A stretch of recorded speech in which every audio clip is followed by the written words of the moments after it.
त्यांचे राणे साहेब यांना मी विनंती करतो की आपण आपले विचार मांडा.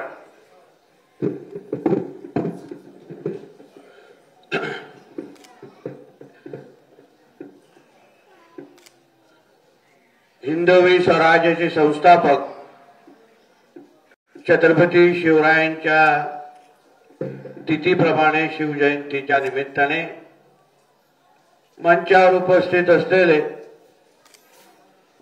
आमदार सन्मान्य सोनवणेजी, मंचावर उपस्थित असलेले विश्व हिंदू परिषद, बजरंग दल आणि परिवाराचे सर्व ज्येष्ठ सहकारी, उपस्थित असलेले सर्व हिंदू बंधू भगिनींनो आणि माझे सर्व तरुण मित्रांनो,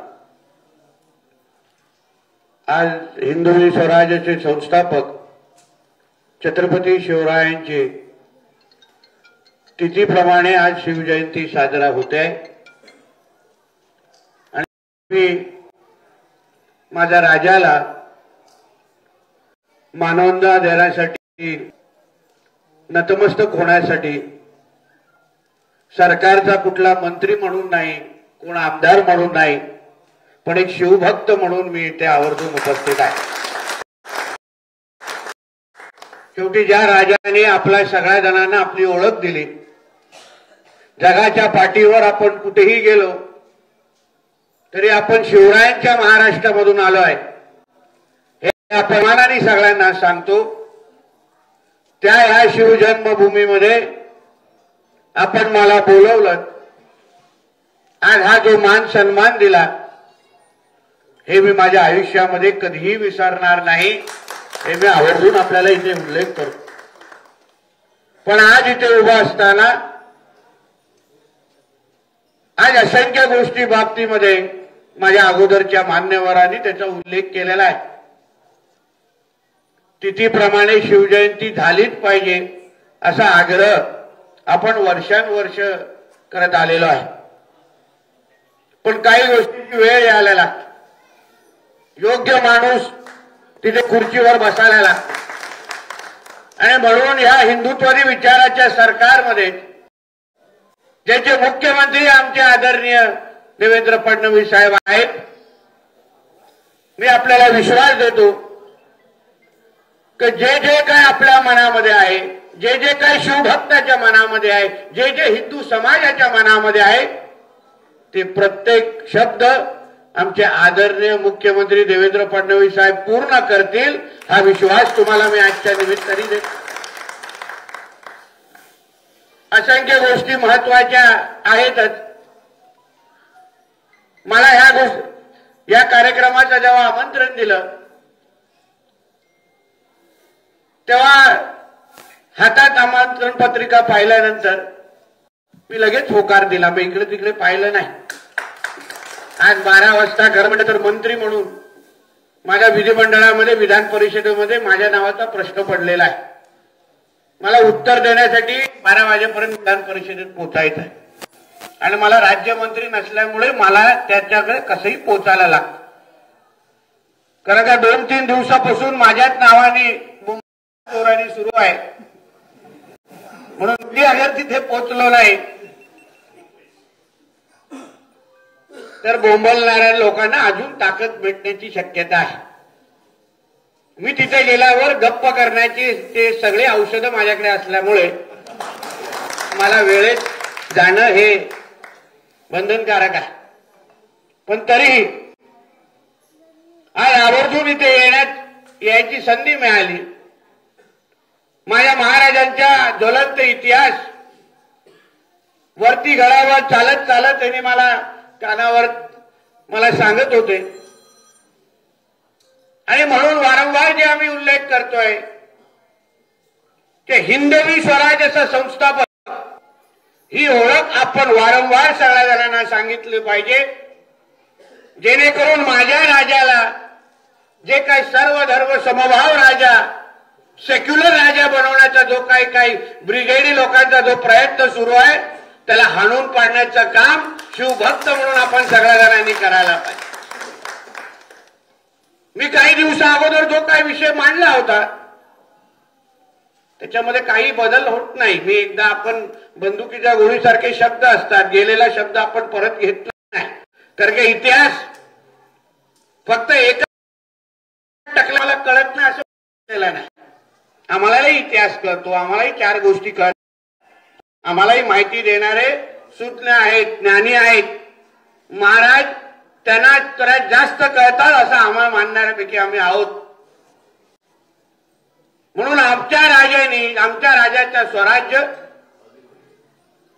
किंवा ब्रिटिशांनी जेव्हा आमच्या राजाचा उल्लेख केला तेव्हा काय केला की हिंदू सेनापती म्हणून माझ्या राजाचा उल्लेख केलेला. हिंदू सेनापती. आदिलशहानी अफजल खानाला माझ्या राजावर आक्रमण करण्यासाठी का पाठवलं? का जो काय फरमान आदिलशहानी काढलेला त्याच्यामध्ये उल्लेख केलेला की छत्रपती शिवरायांच्या कालखंडामध्ये इस्लाम धर्माची वाढ खुंटली असा उल्लेख त्यांनी त्यांच्या फरमानामध्ये केलेला आहे. या सगळ्या गोष्टी पुराव्या या सगळ्या पुरावे आपल्या नजरेसमोर आहेत. तरी काही लोक काही दिवसापासून काही 4-5 आपल्या भाड्यावरची टकली नावं काय घेत आहेत. ह्या मुसलमानाचं नाव घेत आहेत, त्या नाव घेता बघा, हा होता त्या होता. होते 4-5 सेवा विवाह करण्यासाठी होते, पण सैन्यामध्ये माझ्या राजाच्या सैन्यामध्ये एकही मुसलमान नव्हता. हे मी आज पण छाती टोक पद्धतीने सांगू शकतो. आणि खरं आहे ते खरं आहे. त्याच्यामध्ये काय वेगळं आहे? आणि ते आम्ही आज काय सगळीकडे बोंबलत बसणार. संधी भेटली तर सभागृहामध्ये पण तेच बोलणार आहे. मी काही वेगळं बोलायला जात नाही.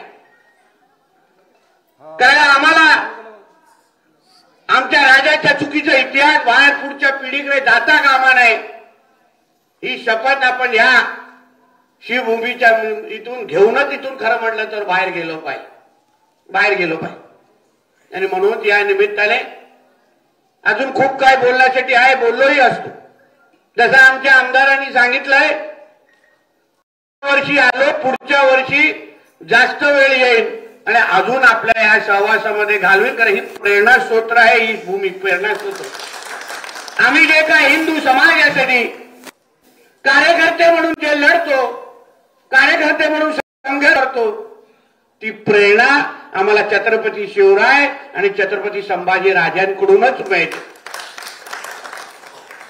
सर्वात मोठा पुरावा तर जेव्हा औरंगजेबाने आता छावाची जेवढी सगळीकडेच आपण लोकांनी पाहिलं असेल, कारण की एवढ्या वर्षानंतर छावा चित्रपट पाहिल्यानंतर कळलं इतिहास काय नाही. पहिला आमचे 2-4 इतिहासकार बोलायचे तेव्हा कोण जास्त लक्ष द्यायचं नाही. कुठे त्या कौशलच्या डोक्यामध्ये आलं आणि तो उतेकरांच्या डोक्यामध्ये आला, म्हणून आमच्या भावी पिढीला आज आपला इतिहास कळतो तरी आहे. पण अगर स्वराज्याची लढाई ही अगर इस्लाम विरोधात नव्हती, आमचे राजे हे इस्लाम विरोधात लढले नव्हते, तर मग जेव्हा औरंगजेबाने आमच्या संभाजी राजांना जे काही छळ करत गेल्यानंतर त्यांच्याकडे एकच प्रश्न विचारला, त्यांच्याकडून स्वराज्य मागितला का? नाही. कुठली दौलत मागितली का? नाही. तर एकच सांगितलं की तुम्ही तुमचा धर्म बदला, तुम्हाला जे काय पाहिजे ते देतो, तुम्ही फक्त तुमचा धर्म बदला. मग अगर ती धर्माची लढाई नव्हती तर मग ती कुठली होती? हा प्रश्न ह्या निमित्ताने खरं म्हणलं तर विचारण्यासारखा. आणि ह्याच गोष्टी आम्ही बोलतो. आम्ही काय वेगळं काय डोक्यात आलं म्हणून मांडत नाही. आणि म्हणूनच या सगळ्या गोष्टी आपले योग्य इतिहास हा पुढे घेऊन जाण्याचं काम हा आपल्या माध्यमातून झालंच पाहिजे. ही जबाबदारी प्रत्येक शिवभक्ताच्या खांद्यावर आहे. काही गोष्टी इथे येत असताना काही गोष्टी खटकल्या आहेत की ह्या पायथ्याशी काही जिहादांनी अतिक्रमण करून ठेवलं असं कानावर माझ्या आलेलं आहे.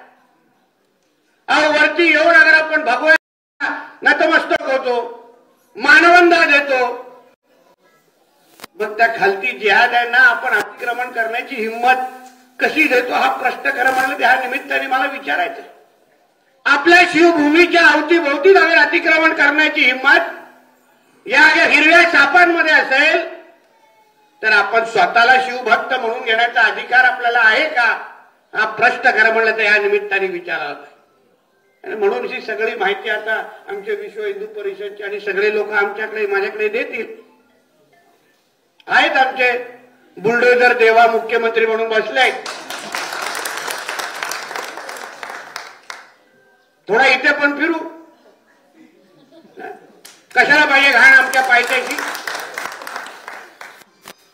लावून दे ना आमच्या हिंदू समाजाच्या व्यापाऱ्यांनी लावून दे दुकानं आम्हाला काही हरकत नाही.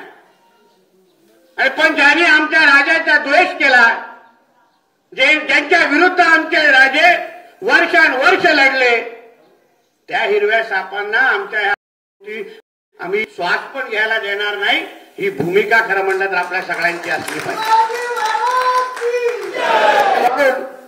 या सगळ्या गोष्टी आवर्जून आपल्याशी संवाद साधण्याच्या निमित्ताने ते आज आलेलो आहे. आज आपल्या विश्व हिंदू परिषद असेल की आपल्या हिंदुत्ववादी संघटनेने औरंग्याच्या कबरीबद्दल एक हाक दिलेली आहे. आज महत्वाचा दिवस आहे त्या संदर्भात. मंत्री म्हणून मी त्या बाबतीमध्ये किती थोबाड उघडू शकतो याला मर्यादा आहे. पण तुम्हाला माहिती आहे कुठेही असलो तर आज मंत्री आहे उद्या नाही पण मरेपर्यंत हिंदू असेल हे लक्षात ठेवून मी काम करतोय. म्हणून प्रत्येकाने आपलं आपलं काम करावं. सरकार म्हणून आम्ही काम करणार हिंदू म्हणून तुम्ही तुमचं काम करा. बाबरी मस्जिद तोडत असताना आपण एक दुसऱ्याला विचारत बसलो नाही. आपल्या कारसेवकांनी योग्य ते काम केलं. सरकार म्हणून त्यावेळी योग्य ती भूमिका राज्य सरकारने घेतली. त्याची अगर पुनरावृत्ती करायची असेल तर हीच ती वेळ आहे. हीच ती वेळ आहे. त्या समजदारों को इशारा काफी आहे. आणि म्हणून या निमित्ताने परत एकदा आपली जी मागणी आहे मुख्य मागणी जी आहे की तिथीप्रमाणे राज्य सरकारने त्याच ताकदीने त्याच जल्लोषाने शिवजयंती साजरा केली पाहिजे हे आपली भावना मी माझ्या आदरणीय मुख्यमंत्र्यांकडे निश्चित पद्धतीने घेऊन जाईल. आणि तुम्हाला माहिती आहे मी आमच्या मुख्यमंत्र्याचा तसा लाडका आहे. नाही आता एवढी मस्ती केल्यानंतर आतापर्यंत कान कोणी पिळलं असतं पण आपल्याला कोण काय अजूनपर्यंत बोलत नाही म्हणजे मुख्यमंत्र्यांचा मी लाडका आहे. आणि म्हणून ही मागणी आपली त्यांच्या समोर घेऊन जाऊन मला विश्वास आहे की आमचे देवेंद्र फडणवीस साहेब आणि आमचे दोन्ही उपमुख्यमंत्री आपल्याला जे अपेक्षित निर्णय आहेत ते ह्याच सरकारच्या कालावधीमध्ये करून देतील तेवढा विश्वास या निमित्ताने मी आपल्या समोर व्यक्त करतो. परत एकदा माझा एवढा आदर सन्मान केल्याबद्दल मी आपल्या मनापासून आभार मानतो. इथेच थांबतो. जय हिंद, जय महाराष्ट्र, जय जय शिवराय.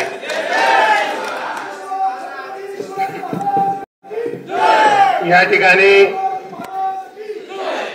ठिकाणी